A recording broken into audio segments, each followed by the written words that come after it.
দফার আলোকে আগামী দিনে নতুন বাংলাদেশ গঠন করতে চান তারেক রহমান। সেই পরিকল্পনাটা মানুষের কাছে আমরা পৌঁছে দিচ্ছি। মানুষ একটি দফা দেখে তারা সিদ্ধান্ত নেবে আগামী নির্বাচনে কার পক্ষে থাকবে।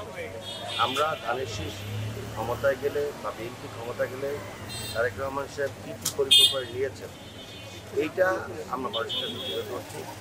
এবং আগামীতে যদি আমরা বরিশাল ৫ সদর আসনে যাকেই মনোনয়ন দেওয়া হবে আমরা তার পক্ষে কাজ করব এবং একটি দফা আলোতে একটি নতুন বাংলাদেশ গঠন করার জন্য আমরা বদ্ধ। বরিশালের অনেক সমস্যা আছে। বরিশালের মানুষের চিকিৎসার সমস্যাটা সবচেয়ে বেশি। আধুনিক চিকিৎসা থেকে সাধারণ মনে বঞ্চিত, মানুষকে সাধারণ চিকিৎসা করতে হবে।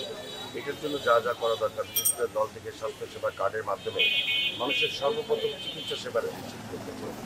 দ্বিতীয়ত রাস্তাঘাটের কিছু সমস্যা আছে, বরিশাল নগরীতে খাল খননের সমস্যা আছে, বরিশালের মহানগরের বিভিন্ন স্পটে মানুষের যাত্রী ছাউনির সমস্যা আছে।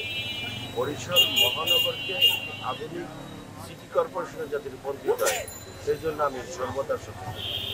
জীবন অবাক না করলে কে করবে? 28% মিল্ক ফ্যাটের অবাক করার সাথে ফ্রেশ মিল্ক পাউডার। জীবন অবাক করুক প্রতিদিন।